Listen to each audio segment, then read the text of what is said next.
Hello, good morning बेटा। अभी हम लोग 10th क्लास केमिस्ट्री पढ़ेंगे और आज का आपका टॉपिक रहेगा properties of ionic compounds. Okay, so last video में हमने डिस्कस किया था that how ionic bond is form, cations anions कैसे बनती हैं, उनके बीच में आयनिक बॉन्ड कैसे बनता है। अब पढ़ रहे हैं what are the properties of ionic compounds. तो आयनिक कंपाउंड कौन होते हैं बेटा? That contains ionic bond. जिन कंपाउंड्स के बीच में दो मेटल नॉन मेटल के बीच में मेटल नॉन मेटल के बीच में जो बॉन्ड हो वो आयनिक हो, तो हम उन कंपाउंड्स को आयनिक कंपाउंड्स बोल देंगे। Okay, so in this properties number 1 is physical state. Physical state का मतलब क्या है कि जो कंपाउंड्स अपने अंदर आयनिक बॉन्ड रखते हैं एक्चुअली में वो किस स्टेट में एग्जिस्ट करते हैं रूम टेम्परेचर के ऊपर, सॉलिड, लिक्विड और गैस। तो they are crystalline solids. So they are crystalline solids. ये वर्ड कई बार आ चुका है क्रिस्टलाइन, तो मैं आपको समझा चुकी हूं कि सॉलिड दो टाइप के होते हैं, amorphous and crystalline. Crystalline solids वो होते हैं जिनकी ज्योमेट्री, जिनकी शेप बहुत ही रेगुलर और फिक्स होती है, एकदम मतलब रेगुलर पैटर्न को फॉलो करते हो, उनमें कोई इरेगुलरिटी नहीं होती शेप, साइज, ज्योमेट्री को लेके। अमरफस सॉलिड्स इरेगुलर शेप के होते हैं। Okay, so ionic compounds are crystalline solids. ये जनरली सॉलिड स्टेट के अंदर पाए जाते हैं। अब तुमने मैटर में पढ़ा होगा 9th क्लास में कि किसी भी सब्सटेंस का सॉलिड, लिक्विड या गैस की फॉर्म में एग्जिस्ट होना रूम टेम्परेचर पे किस बात पे डिपेंड करता है कि उसके दो पार्टिकल्स के बीच में फोर्स ऑफ अट्रैक्शन कैसा है। अगर दो पार्टिकल्स के बीच में फोर्स ऑफ अट्रैक्शन बहुत ही स्ट्रांग है तो इसका मतलब वो सॉलिड स्टेट में एग्जिस्ट करेगा रूम टेम्परेचर पे। थोड़ा कमजोर है तो वो लिक्विड में एग्जिस्ट करेगा, और अगर फोर्स ऑफ अट्रैक्शन बड़ी कमजोर है तो वो किस में एग्जिस्ट करेगा बेटा? गैस में। ओके, आयनिक ये जो कंपाउंड्स है that are crystalline solid at room temperature, इसका मतलब कि इनके पार्टिकल्स के बीच में स्ट्रॉन्ग फोर्स ऑफ अट्रैक्शन है, जिस वजह से पार्टिकल बहुत पास पास है एक दूसरे की, और इस वजह से ये रूम टेम्परेचर पे किस फॉर्म में पाए जाते हैं बेटा? सॉलिड। ओके, और फोर्स तो स्ट्रॉन्ग है ही, ऑलरेडी हम बात कर चुके हैं, बिकॉज आयनिक कंपाउंड्स में कैटायन और एनाइंस के बीच में बॉन्ड बनता है और इनके बीच में बड़ा ही स्ट्रॉन्ग फोर्स होता है, दैट इज इलेक्ट्रोस्टैटिक फोर्स, और जिसको हम कुलाम्बिक फोर्स बोलते हैं। तो पॉजिटिव नेगेटिव चार्ज में स्ट्रॉन्ग फोर्स ऑफ अट्रैक्शन है, दैट्स वाई पार्टिकल बड़े पास पास होते हैं एक दूसरे के, और इस वजह से ये किस फॉर्म में एग्जिस्ट करते हैं बेटा? Solid state. क्लियर है? ओके, चलिए आगे देखते हैं about their melting point and boiling point. Second is melting point and boiling point. तो एक बात इसको भी आप नोट कर लीजिए, मेल्टिंग और बॉइलिंग पॉइंट भी इंटर पार्टिकल फोर्स पे डिपेंड करता है। किसी भी सब्सटेंस का मेल्टिंग और boiling point will depend upon force between particles. ये पार्टिकल कुछ भी हो सकते हैं, कोई एटम हो सकता है, कोई कैटायन एनायन हो सकती है, ठीक है। मतलब दो या दो से ज्यादा पार्टिकल के बीच में फोर्स क्या काम कर रही है वो डिसाइड करती है बेटा कितनी स्ट्रांग है, कि मेल्टिंग और बॉइलिंग पॉइंट हाई होगा कि लो। क्योंकि देखो, आपके पास कोई सब्सटेंस सॉलिड में है, आप उसको हीट करोगे वो लिक्विड में कन्वर्ट हो जाएगा, हम ये प्रोसेस जो है वो मेल्टिंग बोलेंगे, और इस सॉलिड का ये मेल्टिंग पॉइंट होगा। क्लियर है? आप इस लिक्विड को हीट करोगे, ये गैस में कन्वर्ट हो जाएगा, इस लिक्विड का ये बॉइलिंग पॉइंट होगा। समझ रहे हो? मतलब किसी सॉलिड को हीट करने पे वो लिक्विड में कन्वर्ट होता है, और लिक्विड को हीट करने पे वो गैस में कन्वर्ट होता है, ठीक है। मान लो मेरे पास दो सॉलिड है ए और बी, इसको मैं 100 डिग्री गर्म करती हूँ डिग्री सेल्सियस, इसको 80 डिग्री, तब ये दोनों मेल्ट होते हैं भाई। और रूम टेम्परेचर से दोनों को स्टार्ट किया मैंने, 25 डिग्री सेल्सियस से गर्म करना शुरू किया, ये 100 डिग्री पे जाके मेल्ट हुआ और ये 80 डिग्री पे। इसका मतलब इसने ज्यादा टेम्परेचर लिया भाई, इसको हीट एनर्जी मुझे ज्यादा देनी पड़ी, तब जाके लिक्विड में कन्वर्ट हुआ। तो इसका मतलब ये है कि सॉलिड ये स्ट्रक्चर है जिसमें इंटर पार्टिकल फोर्स बहुत है, पार्टिकल पास पास है, लिक्विड में ये है। तो इस सिचुएशन को इसमें कन्वर्ट करने के लिए आपको वो फोर्स तोड़नी पड़ेगी जो पार्टिकल्स के बीच में है, क्योंकि सॉलिड स्टेट में फोर्स स्ट्रांग है, ये लिक्विड में कब कन्वर्ट होगी, जब आप इस फोर्स को तोड़ दोगे, पार्टिकल्स को थोड़ा दूर दूर कर दोगे, फोर्स को कमजोर करोगे, ठीक है। यहाँ फोर्स को कमजोर करने में मुझे 100 डिग्री सेल्सियस टेम्परेचर देना पड़ा और यहाँ ये 80 डिग्री सेल्सियस ही देना पड़ा, मतलब इसमें फोर्स स्ट्रॉन्ग है पार्टिकल्स के बीच में, तो मुझे एनर्जी ज्यादा लगानी पड़ी उस फोर्स को तोड़ने में। यहाँ फोर्स कम है तो एनर्जी आपको क्या करनी पड़ी, कम लगानी पड़ी, सिंपल सी बात है। तो मेल्टिंग और सेम आप इसका कर सकते हो बॉइलिंग पॉइंट का, जैसे एक लिक्विड है मेरे पास A और एक लिक्विड है B, इसको बॉईल करने के लिए मुझे चाहिए टेम्परेचर लाइक 75 डिग्री सेल्सियस और इसके लिए चाहिए मुझे 150 डिग्री सेल्सियस, वही रूम टेम्परेचर से। तो ये सिर्फ 75 डिग्री सेल्सियस गर्मी लेके ही वेपर में कन्वर्ट हो रहा है, इसको मुझे 150 देनी पड़ी, मतलब इस लिक्विड के बीच में इंटर पार्टिकल फोर्स स्ट्रॉन्ग है, जिसको तोड़ने में तुम्हें एनर्जी ज्यादा यूज करनी पड़ रही है। Heat is a form of energy ना बेटा, और जो ज्यादा एनर्जी डिमांड कर रहा है इसका मतलब उसके बॉन्ड स्ट्रॉन्ग है, सॉरी बॉन्ड नहीं कहेंगे, फोर्स कहेंगे, ओके। तो उसके बीच की जो फोर्स है वो बहुत ही ज्यादा क्या है, स्ट्रांग है। जैसे मान लो दो बच्चों ने हाथ पकड़ रखा हो, ठीक है, और आप दो बच्चे हो जो उनको अलग अलग करने की कोशिश कर रहे हो, तो अगर उन्होंने स्ट्रांगली हाथ पकड़ रखा है तो दो बच्चे अपोजिट डायरेक्शन में खींच रहे हैं, उनको ज्यादा मेहनत करनी पड़ेगी। अगर उन्होंने लूजली हाथ पकड़ रखा है तो आप थोड़ी मेहनत के साथ ही उनके हाथ को छुड़ा दोगे।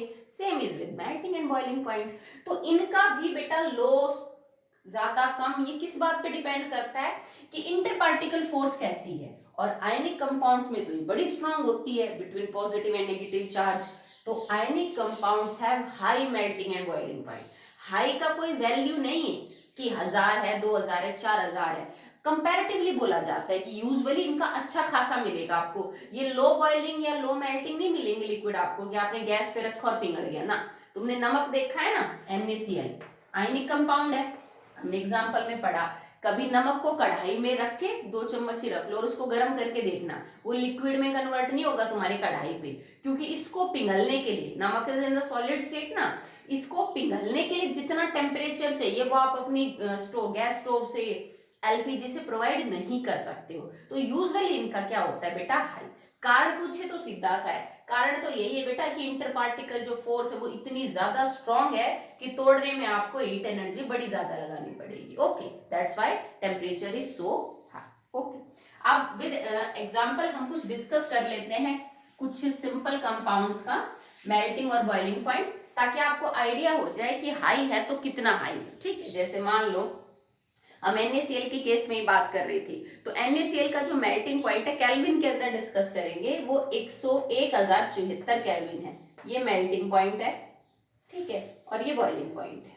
सिर्फ फॉर योर आइडिया कि एक्चुअली में कितना है बेटा, मेल्टिंग पॉइंट से तो बॉइलिंग पॉइंट हमेशा ही ज्यादा मिलेगा, ओके, सिंपल है, क्योंकि पहले सॉलिड को गर्म करके लिक्विड में कन्वर्ट करेंगे, फिर लिक्विड को भी गर्म करके गैस में कन्वर्ट करेंगे ना, तो मेल्टिंग पॉइंट से हमेशा आपका बॉइलिंग पॉइंट क्या मिलेगा, ज्यादा, एंड इट इज 1686 केल्विन।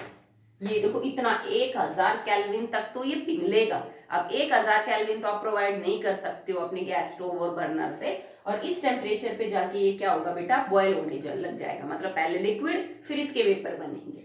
अगर मैं बात करूं अबाउट द लिथियम क्लोराइड, ठीक है, मैंने शायद आपके दिन होमवर्क दिया था, आपने कर लिया होगा, तो मेल्टिंग पॉइंट है 887 केल्विन और बॉइलिंग पॉइंट है 1600 केल्विन। देखो कितना जस्ट डबल के आसपास है आपका, ठीक है। कैल्शियम क्लोराइड की बात करूं 1045 केल्विन, तो इसका हो जाएगा बेटा मेल्टिंग पॉइंट, और 1900 है इसका बॉइलिंग पॉइंट। यहाँ पे भी देखो लगभग 850 केल्विन के आसपास का जो है डिफरेंस आ गया मेल्टिंग पॉइंट से बॉइलिंग पॉइंट में। ये भी आपने एक चीज नोट की होगी, तो देखो इससे और इसका कंपैरिजन करूं तो 500 के आसपास का फर्क है, मतलब एक बार अगर सॉलिड लिक्विड में कन्वर्ट हो गया तो इस लिक्विड को भी बड़ा हीट करना पड़ेगा तब जाके ये कन्वर्ट होगा गैस में, यूं नहीं कि मेल्टिंग पॉइंट के 10 12 20 50 केल्विन के बाद आपका बॉइलिंग पॉइंट आ जाएगा ना बेटा। देखो 500 केल्विन और गर्म करना पड़ा, यहाँ पे भी लगभग आपका टेम्परेचर यही रहेगा 500। यहाँ पे देखो लगभग आपको 850 के आसपास टेम्परेचर और देना पड़ा केल्विन में, तब जाके ये किस में कन्वर्ट हुए बेटा, वेपर्स के अंदर कन्वर्ट हुए, ठीक है। कैल्शियम ऑक्साइड, ठीक है, CaO, Ca2 positive, oxygen 2 negative, it is 2850 kelvin. देखो कितना लगभग 3000 केल्विन के आसपास है, तो इतना टेम्परेचर थोड़ी ना आप प्रोवाइड कर सकते हो। और ये है 3120, तो इनमें भी डिफरेंस जो है वो अच्छा खासा देखने को मिल रहा है। मैग्नीशियम क्लोराइड, ठीक है, जिसकी वजह से जो सॉल्ट है वो हाइड्रोस्कोपिक नेचर शो करता है, it is 981 kelvin.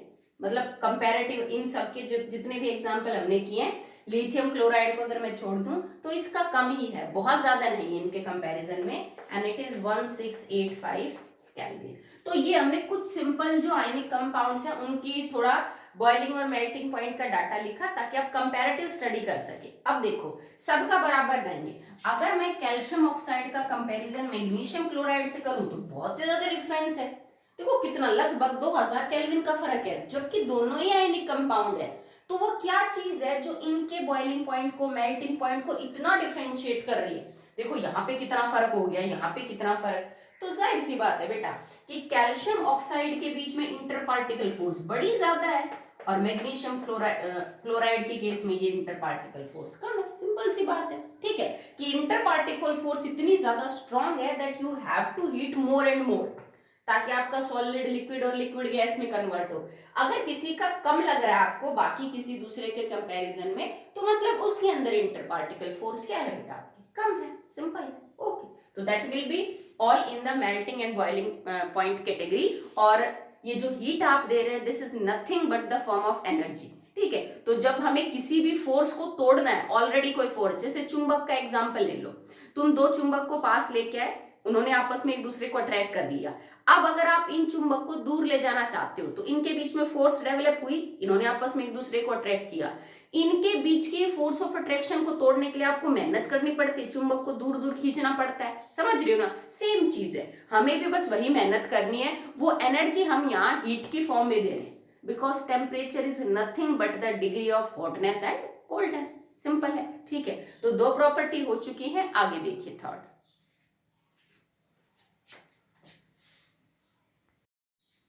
Now, the third property is solubility.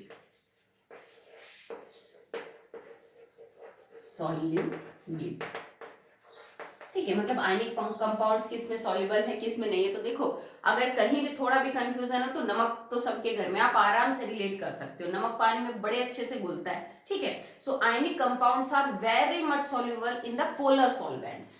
पर उससे भी पहले एक रूल याद कर लीजिए जो आपको हमेशा काम आएगा केमिस्ट्री में, like dissolves like, like dissolve like। इसका मतलब क्या है? जो जैसा होगा वो अपने जैसे में ही घुलेगा, ठीक है। अब जो जैसा हो उसका क्या मतलब है कि हम यूजुअली किसी चीज के अंदर घोलेंगे कंपाउंड को, तो जिसके अंदर घोला जाता है वो आपका सॉल्वेंट है, ठीक है। तो सॉल्वेंट दो टाइप के होते हैं, एक सॉल्वेंट होगा पोलर और एक सॉल्वेंट होगा नॉन पोलर। पोलर और नॉन पोलर से मेरा मतलब पोल्स से है, आप जानते हो ना, नॉर्थ पोल साउथ पोल, ठीक है, पॉजिटिव पोल नेगेटिव पोल, नाम सुना होगा आपने, ठीक है। तो पोलर का मतलब है that have pole, that have poles, और यहां मेरे पोल से मतलब है पॉजिटिव पोल और नेगेटिव पोल, मतलब पॉजिटिव नेगेटिव चार्ज हो।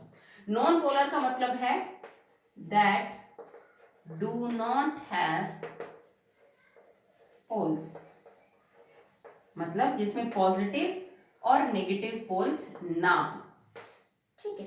तो सॉल्वेंट बेसिकली और भी टाइप होती है, अभी आपके लिए सिर्फ इतना ही ठीक है। तो सॉल्वेंट बेसिकली दो टाइप का होता है, पोलर नॉन पोलर। एक ऐसा सॉल्वेंट जिसके फॉर्मूले में पोल्स हैं, मतलब जिसके फॉर्मूले में पॉजिटिव नेगेटिव चार्ज हैं। एक ऐसा सॉल्वेंट जिसके फॉर्मूले में पॉजिटिव नेगेटिव चार्ज नहीं है, ठीक है। तो अगर आप इस सॉल्वेंट में, इन दोनों में से किसी भी सॉल्वेंट में किसी सॉल्यूट को बोल रहे हो, तो बेटा सॉल्यूट की भी दो ही कैटेगरी होंगी, पोलर और नॉन पोलर। तो सॉल्यूट भी दो टाइप का हो सकता है आपका, दैट इज या तो वो पोलर होगा, उसके फॉर्मूले में चार्ज होंगे पॉजिटिव नेगेटिव, या वो नॉन पोलर होगा, उसके फॉर्मूले में चार्जेस नहीं होंगे, ठीक है। तो रूल क्या कहता है कि पोलर तो पोलर में घुलेगा और नॉन पोलर नॉन पोलर में घुलेगा, ठीक है। तो जो हमने लाइक डिसॉल्व लाइक लिखा ना, उस लाइक से मेरा मतलब है कि पोलर है कि नॉन पोलर है। अगर आपका सॉल्यूट पोलर है तो पोलर पोलर सॉल्वेंट में डिसॉल्व करेगा, बहुत अच्छा, ठीक है। अगर आपका सॉल्यूट नॉन पोलर है तो वो नॉन पोलर सॉल्वेंट में डिसॉल्व करेगा बहुत अच्छे से।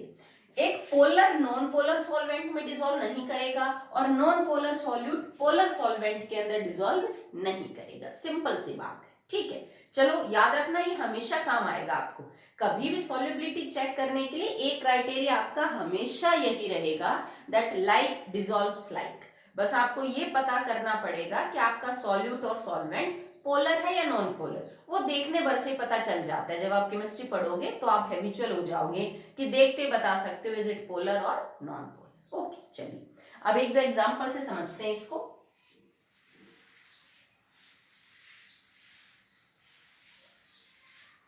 ठीक है, जैसे आपके पास वाटर जो है ना, that is a universal solvent, you all know about that. लगभग हर चीज को थोड़ा बहुत घोल ही लेता है, तो पानी ही मैक्सिमम केसेस के अंदर। छोटी क्लासेस में तो बेटा हम पानी को ही डील करते हैं, बड़ी क्लासेस में तो और भी सॉल्वेंट होंगे आपके पास, ठीक है। और अगर मैं पानी का फॉर्मूला देखूं, इट इज H2O, जिसको मैं ये भी तो लिख सकती हूँ ना, H positive and OH negative. It simply means कि water is a polar solvent, क्योंकि वाटर के ऊपर तो चार्ज है, H पॉजिटिव OH नेगेटिव। तो और आयनिक कंपाउंड तो वैसे ही चार्ज होते हैं, क्योंकि उनके ऊपर तो कैटाइन एनाइन बढ़ती है उनके अंदर, जैसे NaCl Na positive Cl negative, CaO O2 negative calcium 2 positive, जैसे KCl K positive Cl negative, Na2O O2 negative और सोडियम पॉजिटिव। तो आयनिक कंपाउंड तो बनते बेटा कैटाइन एनाइन से, उनके ऊपर तो है ही पॉजिटिव नेगेटिव चार्ज। वाटर के अंदर भी पॉजिटिव नेगेटिव चार्ज है, तो मतलब सारे आयनिक कंपाउंड पोलर है। Ionic compounds are polar in the nature, उन पे पॉजिटिव नेगेटिव चार्ज है, और वाटर भी पोलर है नेचर में। तो ionic compounds are very much soluble in the water. जैसे नमक तो तुमने सबने देखा होगा, ठीक है। मैं नमक का एग्जांपल इसलिए ज्यादा यूज करती हूँ सो यू कैन रिलेट। बड़ी क्लासेस में तो आप बाकी कंपाउंड्स को भी देख सकोगे कि पोटेशियम क्लोराइड कैसा है, magnesium chloride, calcium oxide, magnesium oxide, ठीक है। अभी के लिए आपने नहीं देखे, that's why I am using NaCl। Okay, तो ये बहुत अच्छे से सॉल्युबल है पानी में, आराम से घुल जाते हैं पानी के अंदर, ठीक है। जबकि ये नॉन पोलर सॉल्वेंट में नहीं घुलेंगे। अब नॉन पोलर सॉल्वेंट का मतलब है जैसे केरोसिन ऑयल। अब तुम घर में ना 2 या 3 चम्मच मिट्टी का तेल किसी कटोरी या किसी कप में लेके और उसमें थोड़ा नमक घोल के देखना कि कितना टाइम लगाता है घुलने में, घुलता भी है कि नहीं। और उतने ही वॉल्यूम में पानी लेके उसमें नमक घोल के देखना, ठीक है। तो केरोसिन ऑयल, पेट्रोल, डीजल, ये बेटा नॉन पोलर सॉल्वेंट है, इनमें पॉजिटिव नेगेटिव चार्ज नहीं होते, तो इनमें आयनिक कंपाउंड नहीं घुलेंगे, ठीक है। पेट्रोल केरोसिन में घुल जाएगा, केरोसिन डीजल में घुल जाएगा, डीजल पेट्रोल में घुल जाएगा, क्योंकि वो सारे नॉन पोलर है। तो नॉन पोलर में घुल जाता है, बट नॉन पोलर पोलर में नहीं घुलता। अब रीजन समझ में आया कि आप पेट्रोल को पानी में मिक्स क्यों नहीं कर सकते हो, आप केरोसिन को पेट्रोल ना उसमें पानी में मिक्स क्यों नहीं कर सकते, because kerosene is a non polar compound. पानी पोलर है, पोलर नॉन पोलर में डिसॉल्व नहीं होते, ओके। सो सॉल्युबिलिटी की अगर मैं बात करूं, they are very much soluble in the polar solvents like water. अब ऐसा भी नहीं है बेटा कि पानी के अलावा और पोलर सॉल्वेंट नहीं है, आप आगे पढ़ोगे और भी हो सकते हैं, ठीक है। बट अच्छे खासे सॉल्युबल होंगे अगर पोलर है, और अगर नॉन पोलर है तो ये अच्छे खासे सॉल्युबल नहीं होंगे, ठीक है। अब जैसे पानी के अलावा आपसे कोई पूछे कि और पोलर क्या है बेटा, तो आप लिक्विड अमोनिया का एग्जाम्पल दे सकते हो। अमोनिया गैस जरूर है, बट अगर अमोनिया गैस को मैं प्रेशर हाई करूं, टेम्परेचर कम करूं और लिक्विड कंडीशन में ले आऊं, तो लिक्विड कंडीशन में जो अमोनिया है ना वो पोलर है, ठीक है। वैसे भी पोलर ये मॉलिक्यूल तो, क्योंकि नाइट्रोजन पे यहाँ 3 नेगेटिव चार्ज है और हाइड्रोजन पे पॉजिटिव 1 चार्ज है, तो लिक्विड अमोनिया भी बेटा क्या है, एक पोलर सॉल्वेंट है। नॉन पोलर तो बड़े ही हैं, petrol, kerosene, diesel, benzene, carbon tetrachloride, टॉलिन etcetera and all. Okay, so that will be all in solubility, but now the reason for this behavior कि actually में ऐसा क्यों हुआ, पोलर पोलर में ही क्यों गुड़ा और नॉन पोलर नॉन पोलर में क्यों गुड़ा, अब हम इस चीज का रीजन समझेंगे, ठीक है। चलिए,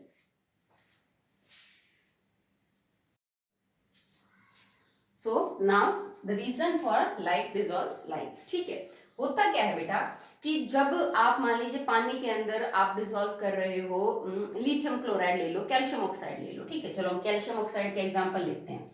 आपने पानी लिया और पानी के अंदर जाते ही जो आयनिक कंपाउंड है बेटा वो एक्वस कंडीशन के अंदर आ जाता है। जैसे मैं यूं लिख दूं ना, NaCl को मैंने पानी में डिसॉल्व किया और ये NaCl मेरे पास सॉलिड स्टेट में था, तो बनेगा क्या, Na positive aqueous and Cl negative aqueous.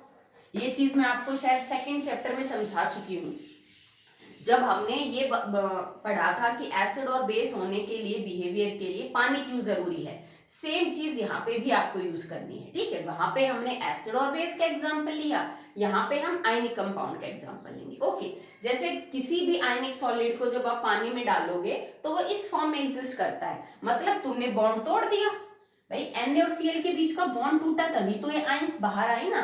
तो यहाँ पे बॉन्ड टूटना कैसे हुआ, ये प्रोसेस होगा क्या बेटा, कोई भी आयनिक कंपाउंड होगा, मैं उसको चलो यही मान लेती हूँ, A पॉजिटिव और B नेगेटिव, कुछ भी हो सकता है, क्यों ले NaCl बार बार, अगर चलो इसमें ये देख लीजिए, एक कंपाउंड है जिसके ऊपर A पे पॉजिटिव और B पे नेगेटिव है, आयनिक कंपाउंड है। जब आप इसको पानी में डिसॉल्व करोगे तो पानी खुद पोलर है, पॉजिटिव नेगेटिव, पानी अपनी पॉजिटिव आयन से तो नेगेटिव आयन को सराउंड कर लेगा और नेगेटिव आयन से पॉजिटिव को, ठीक है। अब मैं वाटर मॉलिक्यूल को यूं दिखा रही हूँ, O H और H positive positive, O2 negative. इस नेगेटिव आयन के चारों तरफ वाटर अपने पॉजिटिव से आके जुड़ेगा और एक लेयर सी बना लेगा इसके चारों तरफ, क्योंकि अपोजिट चार्ज तो बेटा अट्रैक्ट करेंगे, ठीक है। इस नेगेटिव आयन की तरफ वाटर अपने हाइड्रोजन की तरफ से जुड़ना शुरू कर देगा, वही पॉजिटिव नेगेटिव में इलेक्ट्रोस्टैटिक फोर्स डेवलप होगी। इस पॉजिटिव आयन के चारों तरफ वो अपने नेगेटिव से जुड़ना शुरू कर देगा,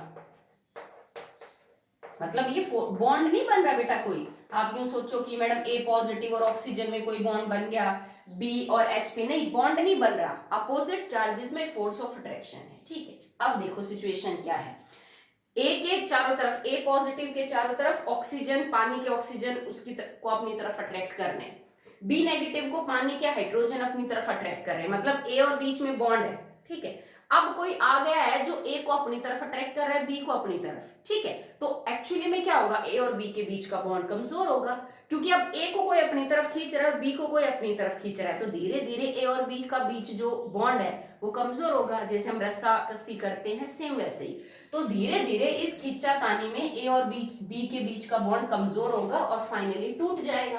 अब टूटने के बाद बाहर क्या निकला, A पॉजिटिव उसकी चारों तरफ पानी है, B नेगेटिव उसके चारों तरफ पानी है, ठीक है। तो A पॉजिटिव के चारों तरफ पानी को हम क्या लिख सकते हैं, A पॉजिटिव एक्वस, और B नेगेटिव के चारों तरफ पानी को क्या लिखा जा सकता है, B नेगेटिव एक्वस, ठीक है। तो पानी में क्यों डिसॉल्व हुए आयनिक कंपाउंड, क्योंकि पानी के जो चार्ज हैं वो आयनिक कंपाउंड के चार्जेस, अपोजिट चार्जेस को अट्रैक्ट करते हैं और इस नाते वो इस बॉन्ड को तोड़ देते हैं और ये आयनिक कंपाउंड घुल जाता है किसमें, वाटर के अंदर। अगर कोई नॉन पोलर सॉल्वेंट होता, जैसे मैं इस A पॉजिटिव और B नेगेटिव को केरोसिन ऑयल में डाल दी, तो केरोसिन ऑयल में कोई पॉजिटिव नेगेटिव चार्ज है नहीं, तो इसको कोई अट्रैक्ट ही नहीं करता, ना A को कोई खींचता ना B को कोई खींचता, तो ये बॉन्ड ऐसे का ऐसा रहता, A पॉजिटिव B नेगेटिव यूं का यूं रहता, तो घुलता ही नहीं। घुलेगा तो तब ना जब इसके बीच का बॉन्ड टूटेगा, ये बॉन्ड तो टूटा ही नहीं, तो ये यूं का यूं रहेगा, ठीक है।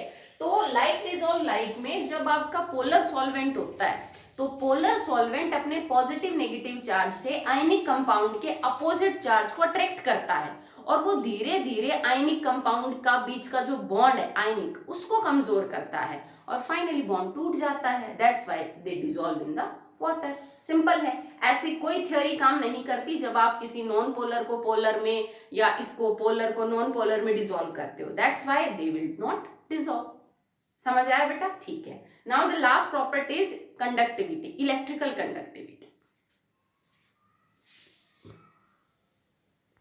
Now the next property is electrical conductivity. Electrical conductivity से मेरा मतलब है कि अगर मैं आयनिक सॉलिड्स में से, आयनिक कंपाउंड्स में से बिजली पास करूं तो क्या वो अपने अंदर से बिजली को गुजार देंगे कि नहीं, ठीक है। तो यहाँ पे बिल्कुल ना भी नहीं कह सकते, बिल्कुल हाँ भी नहीं कह सकते, आपको दो तीन चीजें ध्यान रखनी होगी, that ionic compounds do not conduct electricity in the solid state। अगर आपके पास कोई सॉलिड स्टेट के अंदर आयनिक कंपाउंड है तो बेटा वो अपने में से बिजली पास नहीं करता, ठीक है। सॉलिड स्टेट में होना चाहिए, अगर आप उसको पिघला रहे हो, लिक्विड में घोल रहे हो, तब की बात नहीं हो रही। अगर एक सॉलिड आयनिक कंपाउंड आपके पास है तो उसमें से बिजली पास नहीं होती, ठीक है। जैसे हमारे घरों में यूजुअली, अब तो हम सब आयोडाइज्ड फ्री फॉल यूज करते हैं जो सॉल्ट है घर में, पर पहले हम पशुओं को डालते थे ना, वो टुकड़ों के फॉर्म में आता था, याद हो अगर आपको, नमक, उसमें से बिजली पास नहीं होती। सॉलिड नमक में से, सॉलिड कैल्शियम ऑक्साइड में से, इनमें से बिजली पास नहीं हो सकती। क्यों नहीं हो सकती? क्योंकि एक चीज आप गांठ बांध लो, ये कभी बदलेगा नहीं, and it is the golden rule in chemistry, हमेशा याद रखना। अगर कोई चीज सॉलिड स्टेट में है और आपको उसमें बिजली पास करवानी है, तो उसमें एक चीज कंपल्सरी होनी चाहिए, फ्री इलेक्ट्रॉन। सॉलिड सब्सटेंस, चाहे कैसा भी सॉलिड सब्सटेंस हो, अगर किसी सॉलिड सब्सटेंस में से तुम बिजली पास करवा पा रहे हो, इसका सीधा सा मतलब है बेटा उसमें फ्री इलेक्ट्रॉन है, ठीक है। अगर आपके पास कोई लिक्विड स्टेट है, बेटा गैस में से इलेक्ट्रिसिटी पास नहीं होती, I think you all know that about, okay. Air में से करंट पास नहीं होता है, ठीक है। अगर लिक्विड स्टेट में कोई चीज इलेक्ट्रिसिटी कंडक्ट कर रही है, तो उसमें एक चीज 200% है, वो है फ्री आयंस। मैंने फ्री क्यों लिखा? फ्री का मतलब है घूमने के लिए आजाद है, ये नहीं तुमने इलेक्ट्रॉन को पकड़ के रखा है, तुमने आयंस को पकड़ के रखा है ना बेटा। अगर किसी भी सॉलिड सब्सटेंस में से बिजली पास हो रही है, इसका सीधा सा मतलब है कि उस सब्सटेंस में इलेक्ट्रॉन घूमने के लिए आजाद है, क्योंकि करंट कुछ नहीं होता, flow of electron he current होता है बेटा, ठीक है, ओके।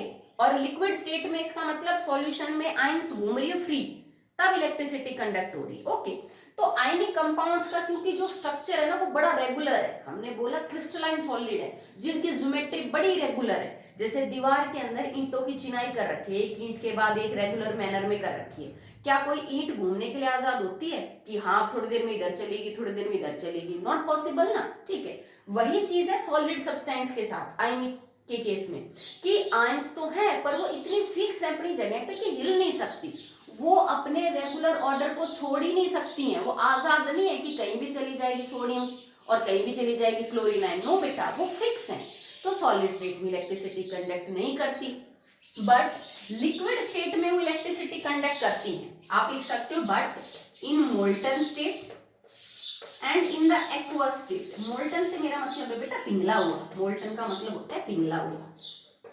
अगर आप सॉलिड को, जैसे मैं जो नमक को पिघलाना था तो मैंने 1074 केल्विन उसको दिया टेम्परेचर और वो पिघल गया, तो पिघला हुआ कोई आयनिक कंपाउंड लिक्विड स्टेट में, या फिर तुमने उसको घोल दिया पानी में, तब वो इलेक्ट्रिसिटी कंडक्ट करेगा। क्यों करेगा? क्योंकि जब मैं किसी सॉलिड आयनिक कंपाउंड को हीट करके उसको लिक्विड में कन्वर्ट करती हूँ, तो बेटा उसके बीच का जो आयनिक बॉन्ड है ना वो टूट जाता है, ठीक है।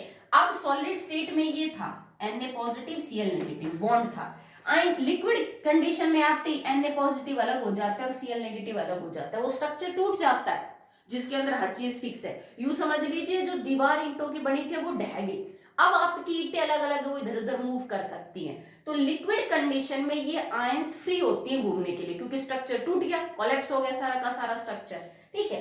एक्वस का तो कारण अभी बताया ही कि एक्वस पानी के कांटेक्ट में आती तो आयनिक बॉन्ड टूट गया, Na पॉजिटिव अलग Cl नेगेटिव अलग। अब Na पॉजिटिव किधर घूम रहा है, Cl नेगेटिव किधर घूम रहा है, तो इलेक्ट्रिसिटी क्या हो जाएगी बेटा? कंडक्ट हो जाएगी, ठीक है। तो सॉलिड स्टेट में नहीं करती इलेक्ट्रिसिटी कंडक्ट, क्योंकि ना इनके अंदर फ्री इलेक्ट्रॉन है ना आयन से कुछ नहीं है, बट लिक्विड कंडीशन में इलेक्ट्रिसिटी कंडक्ट करेंगे। तो सॉलिड नमक में से बिजली पास नहीं होती, नमक के पानी में से पास हो जाएगी। अगर तुमने नमक को इतना गर्म कर लिया कि वो लिक्विड में आ गया, उसमें से बिजली पास हो जाएगी, but not in the solid state. Reason बड़ा ही सिंपल है, लिक्विड के अंदर क्यों होता है वो हम पढ़ चुके, आयंस फ्री है घूमने के लिए। इसका जो मोल्टन स्टेट है इसका भी यही रीजन है बेटा कि आयनिक कंपाउंड्स को गर्म करने पे इतनी हीट देने के बाद उनके बीच के बॉन्ड टूट जाते हैं, और अब सोडियम और क्लोरीन फ्री है घूमने के लिए, वो बंधे हुए नहीं है बॉन्ड्स के अंदर, ठीक है। That's why they can conduct electricity, okay. So that will be all in the properties of ionic compounds. Next video में हम अगला बॉन्ड पढ़ेंगे, that is covalent bond, okay. तो मैंने बेसिकली आपको 4 टाइप के बॉन्ड बताए थे, ionic, covalent, coordinate and metallic. तो 10th तक 2 ही करेंगे, ionic and covalent. Next video will be of covalent, okay.